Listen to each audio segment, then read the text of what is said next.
Good afternoon. It's a very good afternoon, because at long last, I can announce a ceasefire and a hostage deal has been reached between Israel and Hamas. For more than 15 months of conflict that began with Hezbollah's brutal massacre on October the 7th, more than 15 months of terror for the hostages, their families, the Israeli people, more than 15 months of suffering by the innocent people of Gaza.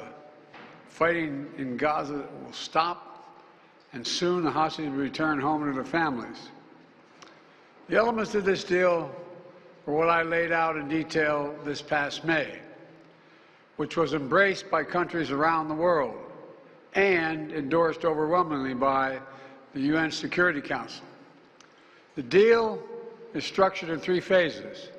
Phase 1 will last 6 weeks.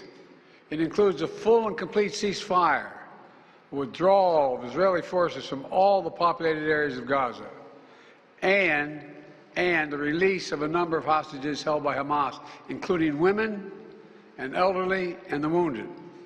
And I'm proud to say Americans will be part of that hostage release in Phase 1 as well. And the Vice President and I cannot wait to welcome them home. In exchange, Israel released hundreds of Palestinian prisoners.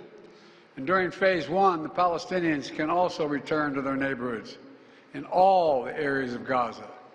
And the surge of humanitarian assistance into Gaza will begin. And the innocent people can have greater access to these vital supplies.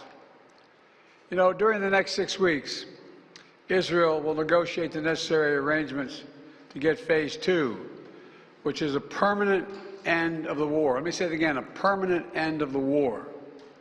There are a number of details to negotiate to move from Phase 1 to Phase 2, but the plan says if negotiations take longer than 6 weeks, the ceasefire will continue as long as the negotiations continue.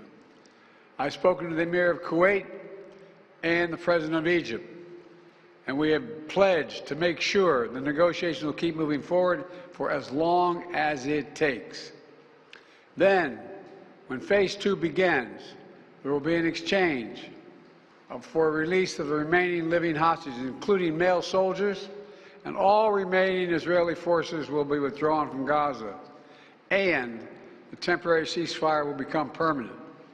And finally, Phase 3, any final remains of hostages who have been killed will be returned to their families, and a major reconstruction plan for Gaza will begin.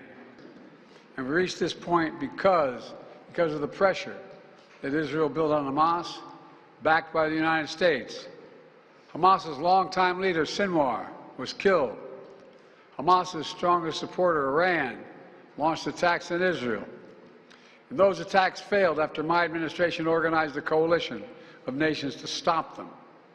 And after I ordered the U.S. ships and planes to come to Israel's defense, we also shaped Israel's strong and calibrated response, destroying Iran's air defenses, but avoiding an escalatory cycle of an all-out war.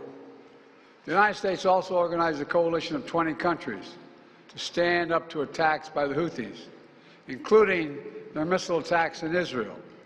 Then, Hezbollah, another of Hamas's strongest backers, was significantly weakened on the battlefield, and its leadership was destroyed. All told, these developments in the region, which the United States helped to shape, changed the equation. And so now, the terror network that once protected and sustained Hamas is far weaker. Iran is weaker. Iran is weaker than it has been in decades. Hezbollah is badly degraded. And after more than 15 months of war, Hamas's senior leaders are dead. Thousands of Hamas fighters are dead. And the military formations have been destroyed. With nowhere to turn, Hamas finally agreed to releasing hostages. You know, there was no other way for this war to end than with a hostage deal. And I'm deeply satisfied this day has finally come, for the sake of the people of Israel and the families waiting in agony, and for the sake of the innocent people in Gaza who suffered unimaginable devastation because of the war. The Palestinian people have gone through hell. Too many innocent people have died. Too many communities have been destroyed. In this deal, the people of Gaza can finally recover and rebuild. They can look to a future without Hamas in power. I'd also note this deal was developed and negotiated under my administration, but its terms will be implemented, for the most part, by the next administration. In these past few days, we've been speaking as one team. This has been a time of real turmoil in the Middle East.